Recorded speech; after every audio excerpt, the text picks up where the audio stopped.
I'm Christine Zara Aviles. The job title is An architectural drafter is a professional whose job is to create detailed drawings and plans for buildings.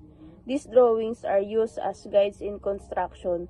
They show the size, shape, layout, and details of a building such as rooms, walls, doors, windows, and stairs. They usually work with CAD software to make sure every detail is correct and easy to understand for contractors and construction workers. Architectural drafters play a big role in construction because their drawings help avoid made mistakes, save time, and ensure the building follows the design and safety standards. Here the required skills of an architectural drafter. So, ang una is technical drawing skills. So, need ito kapag ikaw ay isa architectural drafter. Ability to create detailed building plans such as floor plans, elevators, and sections.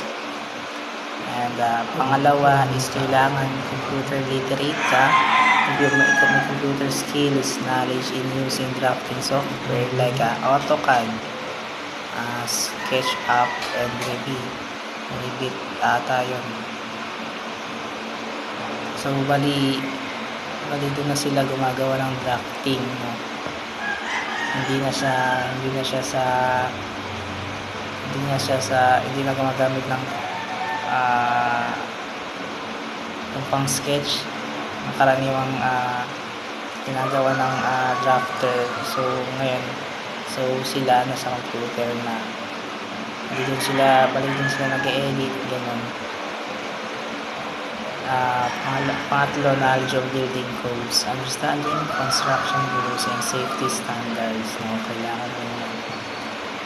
Pagdating required skills din ng isang architectural drafter. Ang apat, attention to detail, being accurate with measurements and small details. Math skills, isa rin, no? Ability to compute measurements and dimensions correctly, since may mga computation rin yung paggawa ng drafter, no? Bilang isang architectural, no? Kailangan kasi yan. Number 5, communication skill, ability to work and communicate with architects, engineers, and clients, no?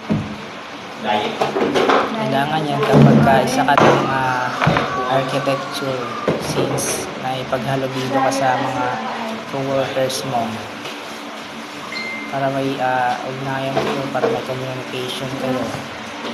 So yan lang naman, marami pa yan na kailangan na required skills ng isang architectural drafter. I am Jenny Reza Alarde and I am from BTLAD 1E. So the third question, why the job is important? So an architectural drafter job is important because they turn building ideas into clear and accurate plans that guide the entire construction process. Their detailed drawing help contractors and workers understand exactly how a building should be built, including the correct sizes, layout, and structural details. This reduces mistakes, prevent costly delays, and construction project would lack